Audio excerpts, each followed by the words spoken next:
స్వతంత్ర దినోత్సవం రోజున కులమతాల ప్రస్తావనతో హాట్ కామెంట్స్ చేశారు కాంగ్రెస్ నేత జగ్గారెడ్డి. రాహుల్ ది బ్రాహ్మణ కుటుంబం అన్నారు. సోనియా రాహుల్ త్యాగగుణం బీజేపీలో ఎవరికైనా ఉందా అంటూ ప్రశ్నించారు. బీజేపీ వాళ్లకు తెలివుండే మాట్లాడుతున్నారంటూ ఘాటు వ్యాఖ్యలు చేశారు జగ్గారెడ్డి. బీజేపీ నాయకులారా, ఈ త్యాగం మీ పార్టీలో ఏ నాయకుడికి ఉందో ఛాలెంజ్ చేస్తారా?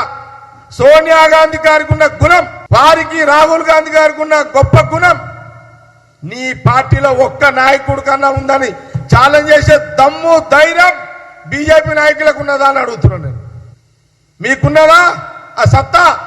ఉంటే మీకు బీజేపీ నాయకులకు ఈ రోజు ఈ జీవితం గడుపుతున్నారు రాజకీయంగా అంటే ఆనాడు అటల్ బిహారీ వాజ్పేయి ఒక ఎల్కే అద్వానీ. మీకు అదే గుణం ఉండుంటే ఎల్కే అద్వానీని మీరు ప్రధానమంత్రి చేసేటోడు. ఆ గొప్ప గుణం మీద లేవు, ఆ జీన్స్ లేవు, ఆ త్యాగాలు మీ బ్లడ్ లో లేవు. అదే సోనియా గాంధీ, రాహుల్ గాంధీ వారి కుటుంబంలో ఉన్నాయి త్యాగాలు. త్యాగాల కుటుంబం, పదవులు లేకపోయినా మీరు పదవుల కుటుంబం, మీది త్యాగాల కుటుంబం కాదని బీజేపీ నాయకులు, కాంగ్రెస్ పార్టీ